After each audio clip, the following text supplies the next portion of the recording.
Hello दोस्तों, मैं राखी कुमारी आशा करती हूँ कि आप भी अच्छे होंगे, स्वस्थ होंगे।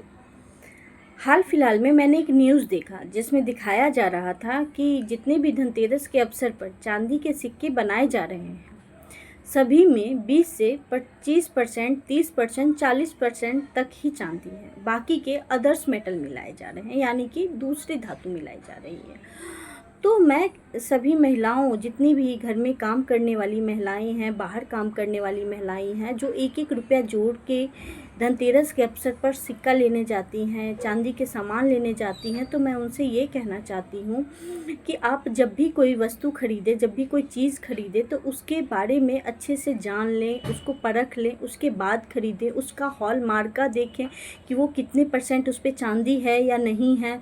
आप उसके बारे में सुनार से, दुकानदार से अच्छी तरीके से बात करें, उसके बारे में पूछें कि जो मैं ले रही हूँ उसमें कितने परसेंट चांदी है, कितना परसेंट नहीं है। और अगर वो आपको कुछ बताने से मना करता है तो आप उसे बोलें कि ये मेरा हक है, आपको बताना पड़ेगा, क्योंकि जब भी हम सामान ले रहे हैं तो हम उसका पूरा पैसा दे रहे हैं। तो ऐसी स्थिति में ये उसका बताना दायित्व बनता है कि वो आपको उसकी चीज़ के बारे में पूरी तरीके से समझाएगा।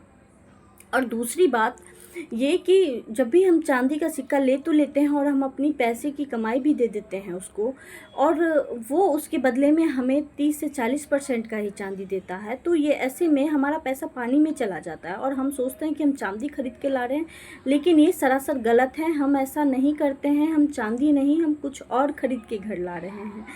तो ऐसी स्थिति में और जब हम वापस करने जाते हैं तो वो उस टाइम हमसे आधा पैसा उस चांदी का काट लेता है, कहता है कि ये चांदी नहीं, ये तो दूसरा चीज़ था, इसको आपको आधा पैसा देना पड़ेगा। तो जब हम खरीद के ला रहे हैं और हम उसी चीज़ का पूरा पैसा दे के ला रहे हैं, और जब हम रिटर्न करने जा रहे हैं तो हमें उसका आधा पैसा मिल रहा है, ये तो गलत है सरासर।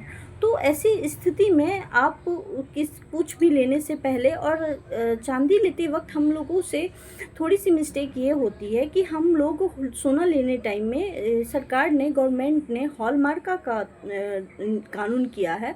तो ये बहुत अच्छी चीज़ है कि हम जब गोल्ड खरीदते हैं तो उस पर 9 कैरेट का, 14 कैरेट का, 18 कैरेट का, 22 कैरेट का, हर एक कैरेट का हॉलमार्का है, जो कि उससे हमें पता चल जाता है कि हम गोल्ड कितने कैरेट ले रहे हैं और उसमें कितना परसेंट हमको गोल्ड मिल रहा है, सोना मिल रहा है।